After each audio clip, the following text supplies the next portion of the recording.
Invito a abrir sus Biblias en la segunda epístola a los Corintios. Segunda epístola a los Corintios en su capítulo 7.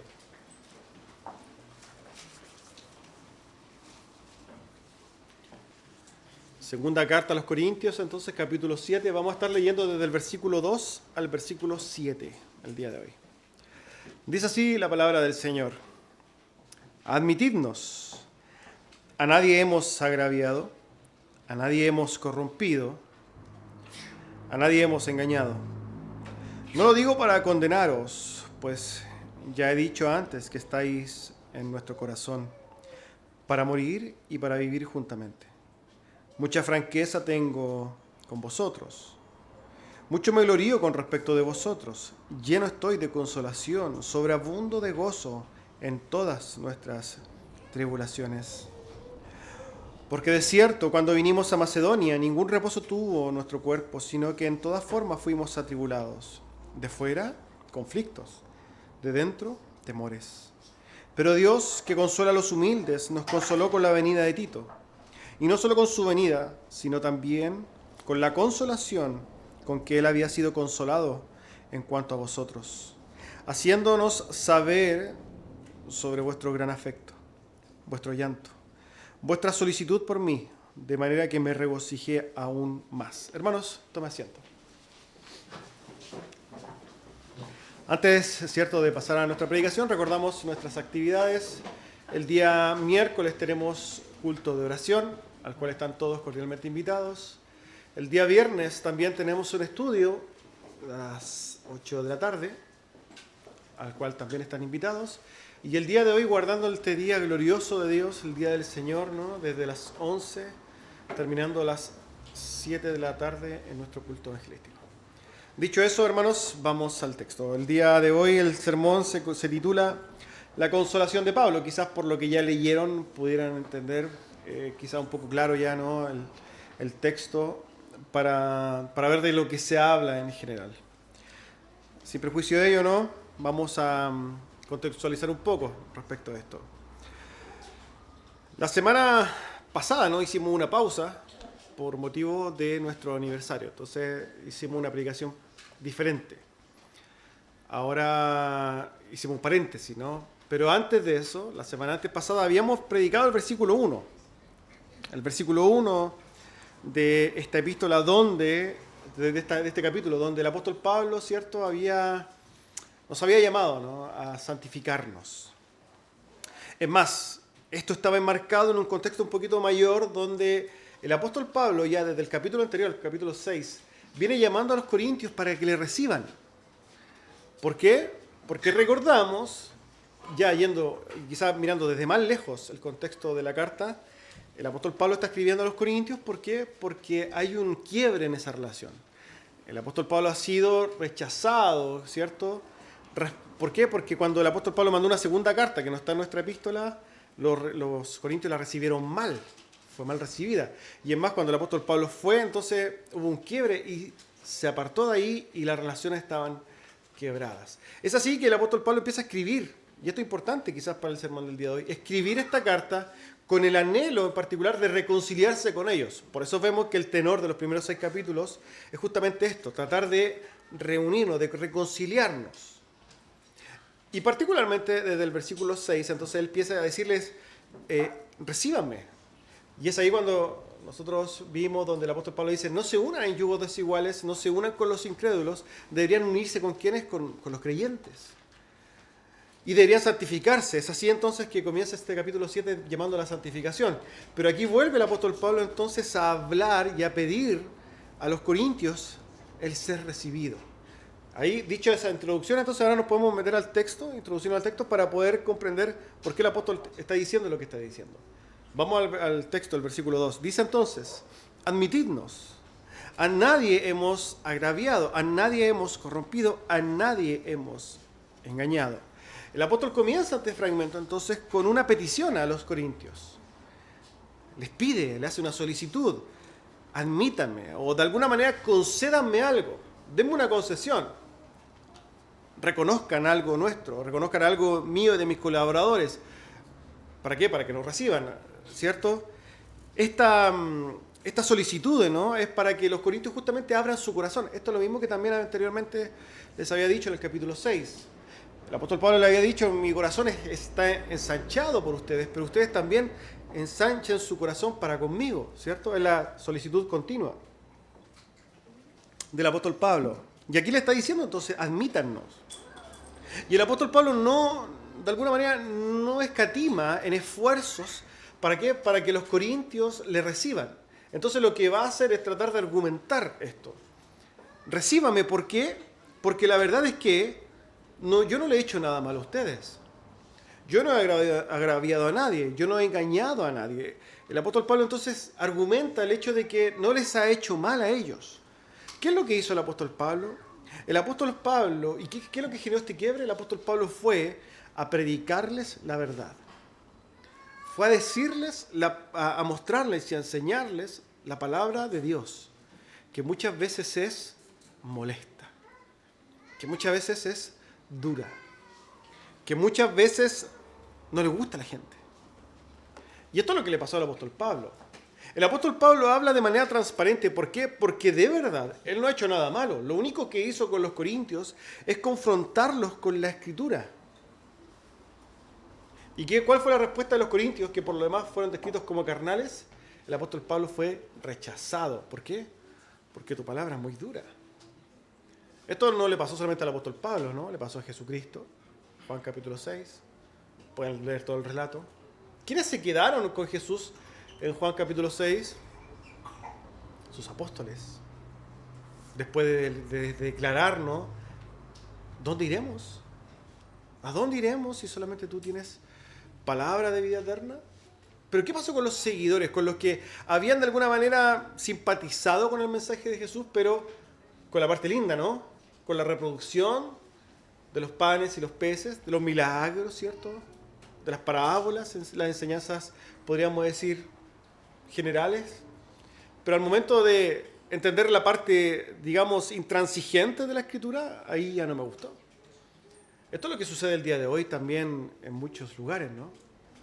La gente le encantan los mensajes antropocéntricos, le encantan los mensajes que van al corazón del hombre, a exaltarte, a decirte que tú eres el mejor, el campeón, nadie podrá contra ti, somos cabeza no cola, etcétera, etcétera, etcétera. Pero cuando viene entonces la palabra que realmente es una palabra que nos hace morir a nosotros mismos, que nos confronta duramente y que nos pone una muralla, nos dice tú no puedes pasar de acá, y eso atenta contra lo que nosotros queremos. ¿Qué hace el humano en general? Se enoja, no le gusta, el pastor fue muy duro, el pastor no tiene amor, etc. Esto es lo que le pasó al apóstol Pablo, fue rechazado por ellos. Esto sucede mucho, hermanos. Desde la posición pastoral sucede demasiadas veces. Es que el pastor fue muy duro, es que no me entiende, es que el pastor es intransigente. Y la gente se va, pero básicamente lo que están mostrando ellos, por medio de responder así a la Escritura, es lo mismo que demostraron los hombres que se fueron, ¿no? Y dejaron a Jesús y caminando solo. Muchas veces lo que están mostrando es falta de conversión. Es una triste realidad, pero una realidad. El apóstol Pablo, por tanto, no tenía nada, no tenía ningún temor en decirles, ojo, yo a ustedes no les he hecho nada. Admítanlo, yo no he engañado a nadie, yo he sido sincero, yo les he hablado de la Escritura. Esta es una realidad. Ahora, el apóstol Pablo nos manifiesta por medio de ello, entonces, y por medio de todas las palabras que hemos encontrado en estos capítulos, una preocupación, un amor, porque realmente el apóstol Pablo estaba preocupado. ¿Por qué? Por estar reconciliado con ellos. ¿Ya? Ahora bien, el apóstol Pablo entonces, con el afán de reunirse con ellos, reconciliarse con ellos, argumenta y les dice, yo no he hecho nada malo con ustedes. Y sigue diciendo en el versículo 3, no lo digo para condenaros, pues ya he dicho antes que estáis en nuestro corazón para morir y para vivir juntamente. Quizás en el corazón del apóstol Pablo estaba claramente entendido que quizás en la carnalidad de los corintios, ellos iban a tomar las palabras mal también. Esto era algo común de una persona que generalmente es carnal. tomar las palabras dichas con sinceridad y verdad, ¿para qué? Para transformarlas de manera negativa y básicamente transformarlas como en un agravio hacia mí. El apóstol Pablo, para cuidarse de eso, quizás les dice, ojo, y aquí pone un paralelo, no lo digo para condenarlos, yo no los estoy atacando por medio de ello, sino que todo lo contrario, está aclarando que lo que él está diciendo, lo dice porque realmente los ama. Y él usa una forma quizá un poco poética, ¿no? Le dice, estáis en nuestro corazón para morir y para vivir juntamente. Esto no refleja más que el profundo amor que el apóstol Pablo tenía hacia la iglesia de los Corintios. Tenía un amor hacia toda la iglesia, pero particularmente y contextualmente estamos hablando de los Corintios. El apóstol Pablo, por medio de ello, entonces muestra el profundo amor a los Corintios. Y esto me hace reflexionar en dos cosas, ¿no?, del apóstol Pablo. En primer lugar, la humildad del apóstol Pablo. Porque si nosotros pensamos en el apóstol Pablo era apóstol. No como los apóstoles, pseudo apóstoles de hoy día. Estamos hablando de un verdadero apóstol de Jesucristo, un hombre con autoridad. Un hombre que había tenido experiencias reales importantes. A él mismo el Señor Jesucristo fue a llamarlo a ese nivel. Era un hombre que tenía de qué jactarse, podríamos decir espiritualmente.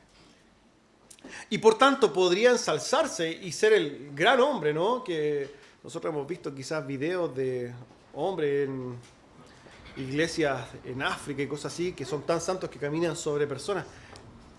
Gente que se va. El apóstol Pablo, todo lo contrario, muestra el verdadero carácter de Cristo por medio de la forma en que él se relaciona con la iglesia. ¿Y qué hace? Se humilla. Porque lo que está haciendo el apóstol Pablo aquí es un ruego. Lo hemos visto en toda la carta a los Corintios. Es hacer un ruego.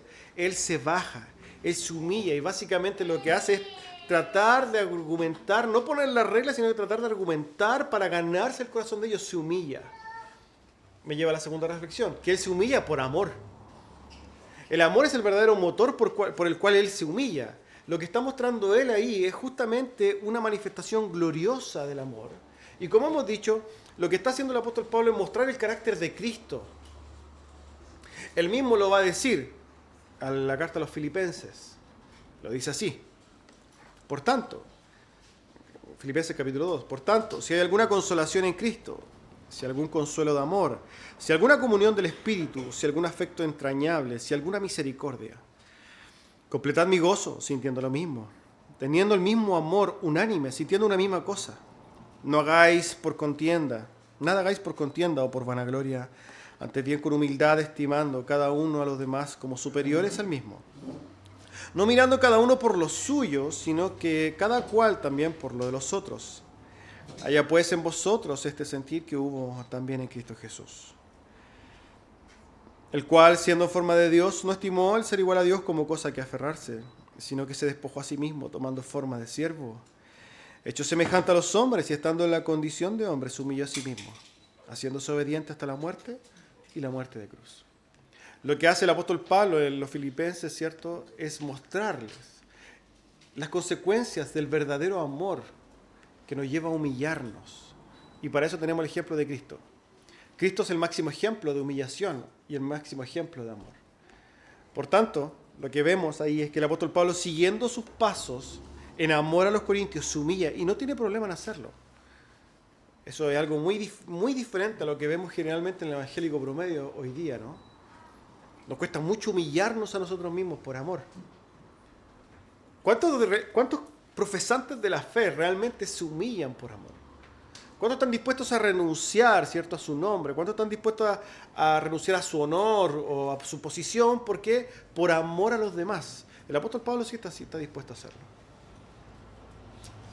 Y por más que los corintios sean los carnales, él está dispuesto a rebajarse a ellos. ¿Para qué? Para ganar su corazón. El amor, hermanos, el amor manifestado por el apóstol Pablo es una clara evidencia de que el Espíritu Santo mora en él. El amor es una clara evidencia de que el Espíritu Santo mora en una iglesia. Eso lo vimos y lo conversamos la semana pasada, ¿se acuerdan? Para ustedes ver si es que en una iglesia realmente está el Espíritu Santo de Dios, no tiene que haber lengua, no tiene que haber danza, ni mucho menos. Tiene que haber amor. Ese es el verdadero sello visible de una iglesia. La verdadera evidencia de que está el Espíritu Santo de Dios es que en la iglesia hay amor. Y el apóstol Pablo lo que está haciendo aquí es rogando, humillándose. ¿Por qué? Porque ama a la iglesia, hermanos. Eso es lo que está sucediendo.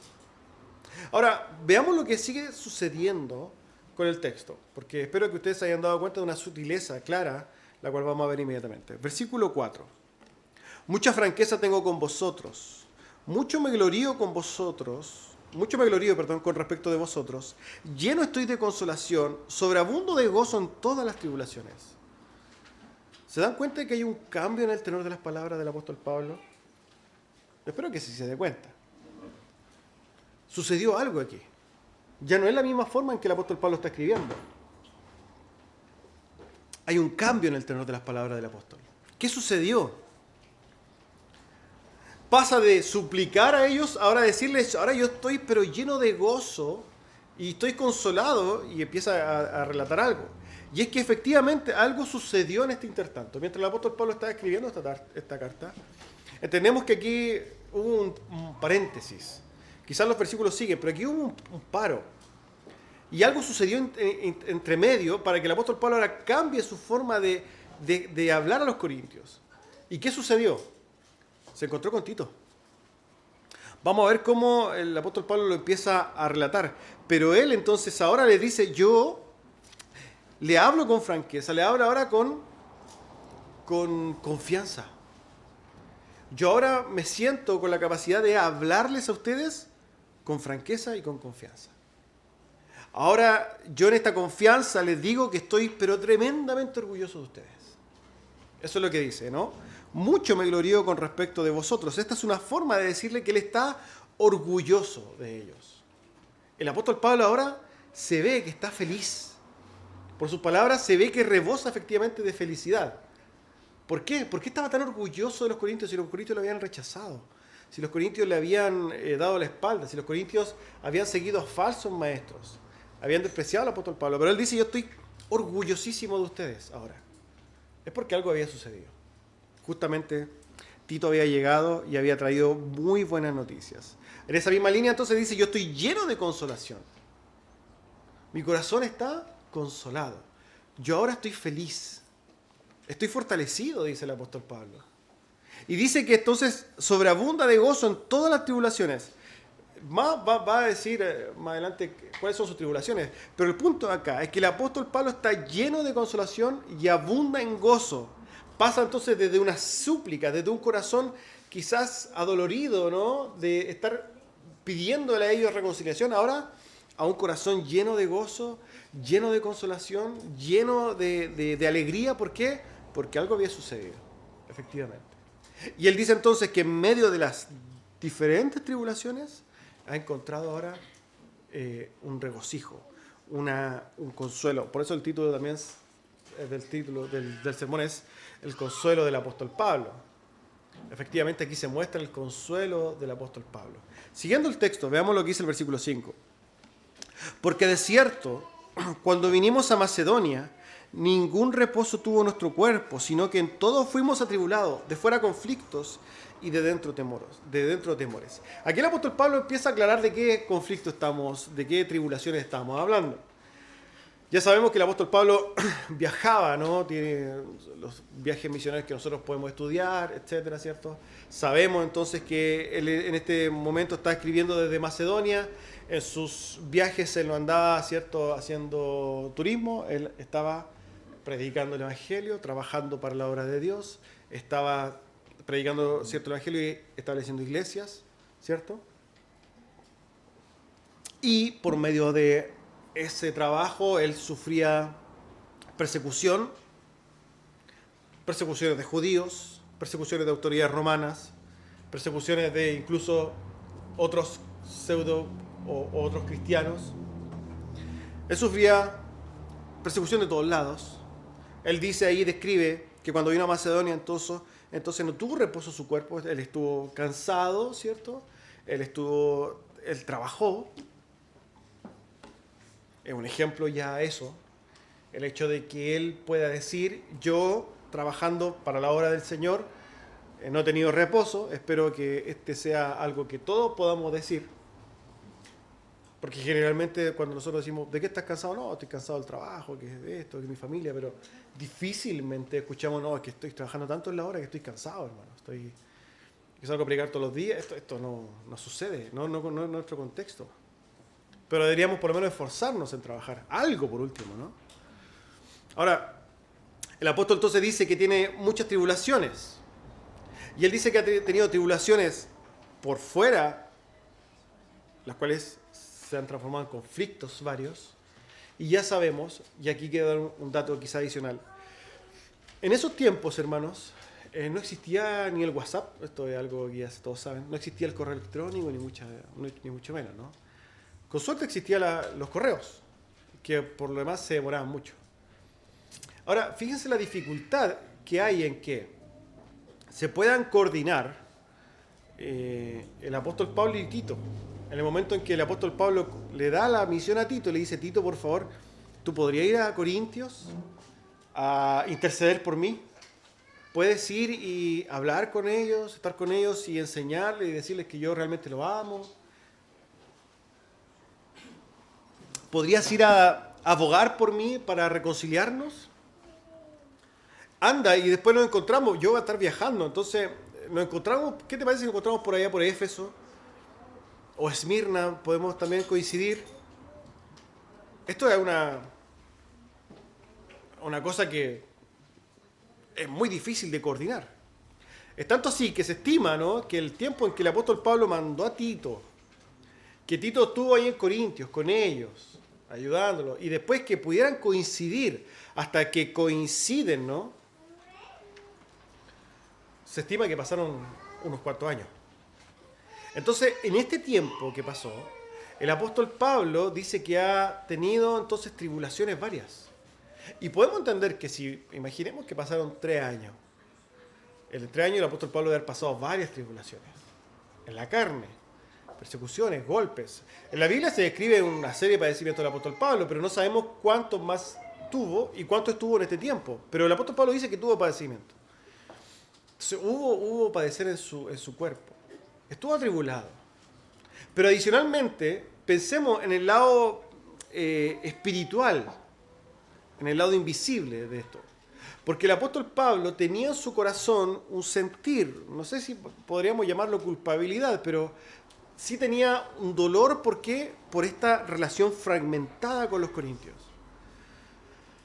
Y manda a Tito a abogar por él. Pero ojo, como no había comunicación, él no sabía si es que a Tito lo hubieran matado en el camino. Se iba a enterar mucho tiempo después.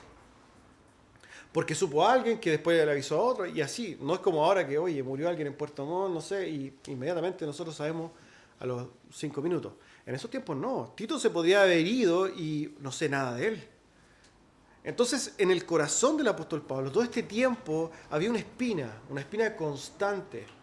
De decir, hay un dolor. ¿Por qué? Porque está la iglesia, la cual por lo demás sabemos que él mismo fundó, que hay dolor, hay una relación quebrada. Entonces, todo este tiempo el apóstol Pablo dice que ha tenido entonces un pesar. Recordemos que en el capítulo 6 él dice que había ido a Troas y se estaban abriendo las puertas de evangelismo, todo el tema, pero él, ¿qué decía? No tenía paz. Entonces se devolvió. Vemos entonces que el apóstol Pablo sí, efectivamente tenía mucho dolor. Esto es algo que quizás para la conclusión de este sermón también va a ser importante. El apóstol Pablo tenía mucho dolor por la iglesia. Él estaba muy atribulado por lo que sucedía entre él y la iglesia. Es así entonces que en este tiempo, cuando él recibe la noticia de Tito, efectivamente él es consolado. Él está alegre. Él ahora está gozoso. Y sigue diciendo en los versículos 6 y 7. Pero Dios, que consuela a los humildes, nos consoló con la venida de Tito. Y no solo con su venida, sino también con la consolación con que él había sido consolado en cuanto a vosotros, haciéndonos saber vuestro gran afecto, vuestro llanto, vuestra solicitud por mí, de manera que me regocijé aún más. Dios, hermanos, no olvida a su pueblo. Dios, en el momento oportuno, ¿no?, nos da la liberación. Es necesario, ¿cierto?, que muchas veces también vayamos a momentos de dificultades, pero tenemos que reconocer que Dios es un Dios de consolación. Dios no olvida, hermanos, a su pueblo.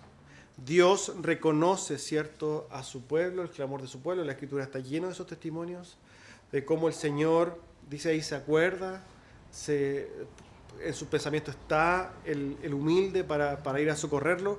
Y aquí lo que hace el apóstol Pablo es reconocer a Dios. ¿Por qué? Porque él mismo ha sido consolado por ese Dios.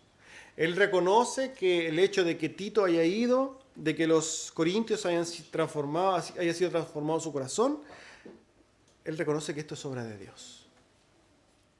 Él reconoce entonces que Dios ahora se ha acordado de él y le ha traído entonces consuelo. ¿Y cómo le ha traído consuelo al apóstol Pablo? Con la venida de Tito. No solamente con la venida de Tito, porque imaginemos ya, pensemos por un lado, el hecho de que haya encontrado a Tito después de tanto tiempo. Ya el hecho de haber encontrado a Tito es de profunda alegría, de profundo gozo, ¿no? Nosotros quizás tenemos algún, no sé, familiar o alguien que amamos que está lejos y de repente vemos, está bien, está completo, lo vemos, está ahí, nos reunimos, nos abrazamos. ¿Por qué? Porque hay amor y hay mucho regocijo en ello. Por un lado, la duda de que Tito estuviera bien quizás, o del hecho de que se hubiera separado de Tito, que por lo menos era su colaborador, un hermano amado del apóstol Pablo. Ya el hecho de que él estuviera ahí era algo maravilloso para el apóstol Pablo. Recordemos que el apóstol Pablo, hermanos, es un ser humano más. Y si bien podemos decir que nuestro consuelo es Dios, nosotros vemos por el testimonio de la Escritura que también los hermanos fueron de mucho aliento para él. Recordemos él en su narrativa de la cárcel, dice, aquí han estado hermanos apoyándome, le doy gracias por ello. ¿Por qué? Porque la hermandad, hermanos, también cumple esa función. Cuando hablamos de que el apóstol Pablo estaba contento con Tito, efectivamente de verlo, era porque él amaba a ese colaborador y realmente esto le alentaba en su alma. Entonces, verlo que estaba bien ya era algo maravilloso para él. Ahora, ¿cuánto más, como dice él, con las noticias que él traía? Porque Tito traía muy buenas noticias. Tito traía noticias maravillosas. ¿Por qué? Porque en primer lugar Tito reconoce que él, entonces le dice al apóstol Pablo que él también está consolado, también está feliz. ¿Por qué? Porque al momento de ir a ver a los corintios se arrepintieron. Los corintios le dijeron a Tito que amaban al apóstol Pablo.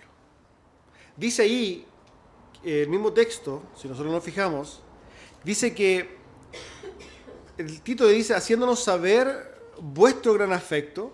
O sea, Tito le hizo saber al apóstol Pablo su gran amor, vuestro llanto, que muy probablemente apunta a un llanto, ¿cierto?, de arrepentimiento para con lo que hicieron con el apóstol Pablo, vuestra solicitud, vuestra preocupación. Los corintios muestran y le dicen a Tito que aman al apóstol Pablo, que están arrepentidos quizás de esta forma, lo que se dio, que están preocupados por él. Y entonces, hermanos, Tito también es consolado por medio de ello y trae esa noticia al apóstol Pablo, lo cual al apóstol Pablo lo llena de gozo. ¿Por qué? Porque entiende ahora que hay una relación restaurada. Es por eso que el apóstol Pablo escribe, estoy orgulloso de ustedes. ¿Saben por qué? Porque efectivamente la felicidad que el apóstol Pablo tiene también es motivo de orgullo al ver cómo la iglesia se ha arrepentido. Eso realmente trae orgullo al apóstol. Alguien podría decirse que eso es algo trivial. No, hermanos. Una de las cosas que más le cuesta a una iglesia es arrepentirse. Lo que más nos cuesta a nosotros es arrepentirnos, es admitir nuestro error. Es perdonar, ¿por qué no? Es humillarnos. Y es entonces ahora dar un paso y proclamar el amor. Nosotros que tenemos el ministerio de la reconciliación, ¿cierto? Porque es el ministerio que tenemos nosotros. de la reconciliación de los hombres para con Dios, también se extiende a una reconciliación continua entre nosotros mismos. Es más, la iglesia, que tiene un montón de fricciones, porque somos personas diferentes, nos obliga a nosotros mismos a reconciliarnos continuamente. Hay algunos que se reconcilian más que otros, esto es típico, ¿no? ¿Por qué? Porque tienen caracteres quizás, porque tienen temperamentos diferentes, formas diferentes, pero el llamado para nosotros es el mismo, una continua reconciliación. Así nosotros manifestamos su amor, manifestamos el amor, perdón. Por tanto, es lógico que el apóstol Pablo diga: yo realmente estoy orgulloso de ustedes, porque lo que hicieron los corintios no fue menor. Lo que hicieron los corintios es tomar ese dolor que quizás tenían de haberse sentido afrentados por el apóstol Pablo por las palabras duras que él dijo, masticarlo, darse cuenta, y aquí vemos la labor de Dios en el corazón de los corintios, darse cuenta de que ellos efectivamente son los que estaban mal, de que ellos estaban rechazando tanto al apóstol como la palabra de Dios. Ellos se tuvieron que humillar, por eso muy probablemente hayan llorado por esto. Y ellos hayan dicho, efectivamente, nosotros estuvimos mal. Qué difícil es que nosotros digamos que somos nosotros los que estamos mal. Eso es misión imposible, ¿no? Pero Dios hace eso en el corazón de los corintios. Y ahora los corintios públicamente proclaman y profesan, dicen, efectivamente, estábamos mal y ahora le pedimos al apóstol que vuelva, y porque lo amamos. Eso efectivamente entonces es motivo para que el apóstol Pablo estuviera muy orgulloso de los corintios. ¿Por qué, hermanos? Porque la iglesia estaba dando un testimonio correcto de la fe. La iglesia de los corintios, por más que era carnal, estaba dando testimonio, hermanos, de que era la iglesia de Cristo. Estaba dando testimonio de que era la iglesia donde moraba el Espíritu Santo de Dios. Estaba diciendo la iglesia públicamente, por medio de este acto, por esta manifestación, que efectivamente el Espíritu Santo obraba en la iglesia. O sea, estaba tan feliz el apóstol Pablo de que viera estos frutos en la iglesia, que le escribe: yo estoy muy orgulloso de ustedes. Eso es lo que está sucediendo. Ahora el apóstol Pablo entonces dice: yo estoy muy, pero muy consolado por esta situación. Y quiero quizás terminar este sermón con una reflexión o con ver, ¿no?, una característica muy particular del apóstol Pablo. Nosotros generalmente en las iglesias reformadas, ¿cierto?, enseñamos que la iglesia reformada tiene un alto concepto de la eclesiología, ¿no? La iglesia reformada, uno de sus distintivos es el alto concepto de la eclesiología. No basta, ¿cierto?, con tener una confesión de fe, ser confesional o ser calvinista o abrazar la teología del pacto. Son cosas que quizás muchos otros hacen. Pero el alto concepto de la eclesiología es algo fundamental para la iglesia reformada. Ahora, quiero que reflexionemos el apóstol Pablo. ¿Cuál era el concepto de la eclesiología del apóstol Pablo? ¿Tenía un alto o un bajo concepto de la eclesiología del apóstol Pablo? Por las palabras que nosotros vemos aquí, el concepto de la eclesiología del apóstol Pablo era gigante. Gigantesco. Era inmensamente grande. Porque lo que nosotros vemos ahí en el apóstol Pablo es que, hermanos, su vida giraba en torno a la iglesia. ¿Por qué sufría el apóstol Pablo? Por la iglesia. ¿Para quién trabajaba el apóstol Pablo? Para la iglesia. ¿En quién se gozaba el apóstol Pablo? En la iglesia. ¿Qué gatillaba el apóstol Pablo de la iglesia? Nosotros vemos, hermanos, un ejemplo clarísimo en el corazón del apóstol Pablo que se manifiesta por medio de sus actos y sus palabras. Es que efectivamente él amaba la iglesia de Cristo. Nosotros no vemos los relatos del apóstol Pablo diciendo: miren, hermanos, estoy atribulado porque ¿saben qué? Estaba haciendo carpas y me ha ido mal, me retrasé con un pedido y esa cuestión me tiene muy complicado, y les mando un abrazo, que estén bien. No dice nunca eso el apóstol Pablo. Ahora, sí, suena chistoso, pero si ustedes hablamos nosotros con los cristianos, ¿cuáles son las preocupaciones reales de los cristianos hoy día? Las preocupaciones reales de los cristianos tienen que ver con trabajo, con el hijo rebelde, con la esposa que no hace caso,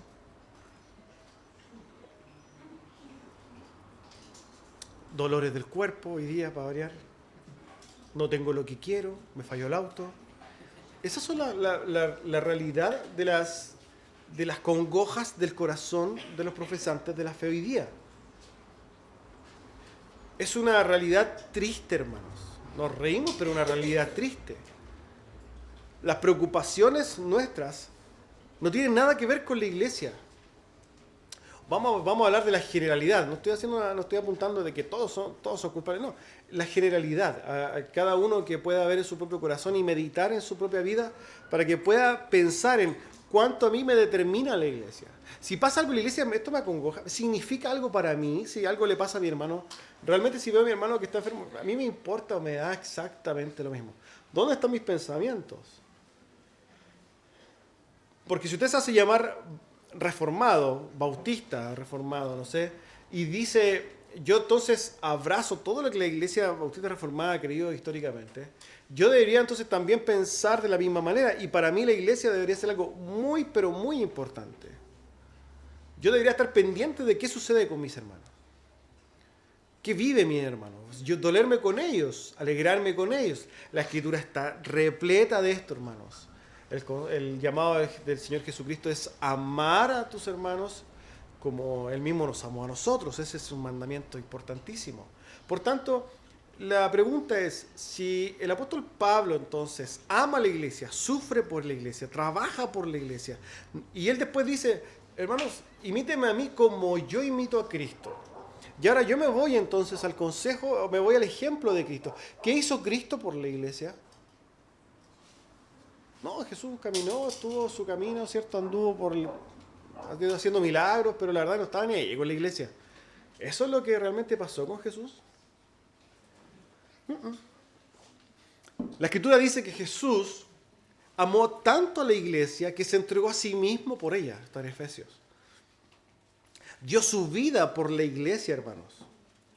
El apóstol Pablo siguió el ejemplo de Jesús, entregando también su vida por el ministerio y por amor a la iglesia. Ahora, si en la Escritura encontramos el llamado a amar a la iglesia, tal como lo vemos en ellos, la pregunta es, ¿estamos obedeciendo esto? ¿O realmente esto importa en mi vida evangélica? ¿O yo derechamente vivo mi vida y la iglesia para mí es un accesorio, un lindo panorama de domingo por la mañana para algunos, domingo completo para otros, pero domingo, y yo después vivo mi vida como tengo que vivirla?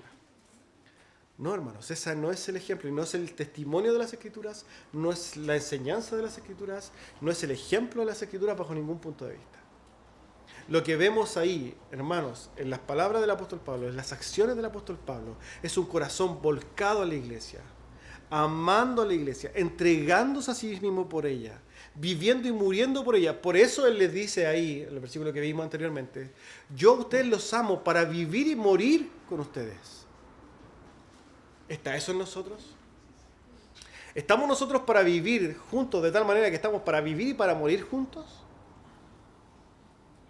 Es un desafío importantísimo, hermanos. Es una verdad dura, ¿no? ¿Por qué? Porque si viene aquí alguien, estamos en un contexto, y ojo que esto pasa en algunos lugares del mundo hasta el día de hoy, lamentablemente. Si alguien pasa por esa puerta y nos dice, miren, aquí vamos a matar a todos los cristianos, el que se quiera arrancar ahora, váyase, pero los que se quieran quedar van a morir juntos. ¿Está dispuesto a morir con sus hermanos por la fe? ¿O usted va y porque justamente tenía que ir al mall hoy día, se tenía que ir a hacer unas cosas a la tarde, unas compras urgentes que no iban a pasar, y se va? ¿Qué es lo que hace? ¿Dónde está el corazón? Claro, en el momento ahora todos somos valientes y decimos, no, todos nos quedamos, hermano. Pero es algo que nosotros tenemos que meditar en la profundidad de nuestros corazones y preguntarnos en el diario vivir, ¿cuánto importa realmente la iglesia para mí? ¿Realmente la iglesia me alegra, me dificulta, me importa, hermanos? El llamado es que a todo creyente en la iglesia, hermanos, debe ser importantísima. El alto concepto de la eclesiología nos debe llevar a vivir por y para la iglesia también, amándonos, entregándonos, sirviendo, aportando, preocupándonos los unos por los otros, llamándonos, mandándonos hoy día es más fácil, mandamos un mensaje. Hoy día si usted quiere ser flojo, mande una difusión y ponga a toda la iglesia y ponga cómo están, si es flojo, pero por lo menos hace algo. Es triste preguntarle a un hermano, oye, ¿qué sabéis del hermano Juanito? No sé, no hablo, ni lo conozco. Pasa aquí que somos una iglesia pequeña, hermanos. pasa acá. Oye, el hermano Juan, ¿y quién es él? Esos hermanos somos pocos. Pero eso, ¿de qué nos habla? De la desconexión que muchas veces existe en los profesantes de la fe, de justamente de la iglesia. ¿Por qué? Porque en nuestra cultura la iglesia se ha transformado en una especie de accesorio, pero no en una familia. Siendo que la iglesia primitiva se caracterizó ¿por qué? Por ser una familia. De hecho, hermanos, esta es su familia, la familia de Dios. No, es que tengo a mi papá, mi mamá, mi abuelo, mi primo y mi tía. Es que esa es la familia terrenal. Aquí estamos hablando de una familia eterna. La familia con la cual vamos a estar toda la eternidad, no un ratito. Por eso Jesucristo en su momento dijo, bueno, el que no deja padre, madre, y etcétera, por mí no es digno de mí. ¿Por qué? Porque básicamente las personas que optan o determinan sus acciones en pos de ello es porque su posición, su vista, realmente está, su corazón está en este mundo, pero la verdad es que nosotros no nos caracterizamos por eso, sino que todo lo contrario, nosotros apuntamos a lo eterno, a Cristo. Y nuestra unión está en Cristo, hermanos, nosotros estamos unidos por Cristo. Por tanto, si usted quiere ver y servir a Cristo, sirva a la iglesia. Sirva a su hermano, amémonos los unos a los otros, ese es el llamado. Y lo que vemos hoy día en el texto es justamente esto. El apóstol Pablo cómo realmente manifiesta su profundo amor, su compromiso, el estar inmiscuido profundamente, sus pensamientos en la iglesia. La iglesia lo determina. Ahora, la pregunta es, ¿cuánto te determina la iglesia a ti? Esta es una pregunta que quiero que te lleves para masticar. Amén. Vamos a orar para terminar. Les invito a que podamos ponernos de pie y orar al Señor. Padre glorioso, queremos, Señor, darle gracias por su palabra. Gracias, Señor, por el testimonio del apóstol Pablo. Gracias, Señor, por moldear tanto su corazón como también el nuestro para poder amar, Señor, su santa iglesia. Ayúdanos a seguir, Señor, su camino, su ejemplo. Que podamos amarnos los unos a los otros con ese amor precioso que su Hijo amado nos enseñó, entregándose a sí mismo por la iglesia. Moldee nuestros corazones, Señor, nuestra forma de entender. Que ese amor por la iglesia sea cada día más profundo en nosotros y que podamos manifestarnos, que podamos morir a nosotros mismos para entregarnos para su gloria, Señor. Le damos gracias y rogamos que usted nos siga acompañando este día en el nombre de su Hijo amado Jesús. Amén.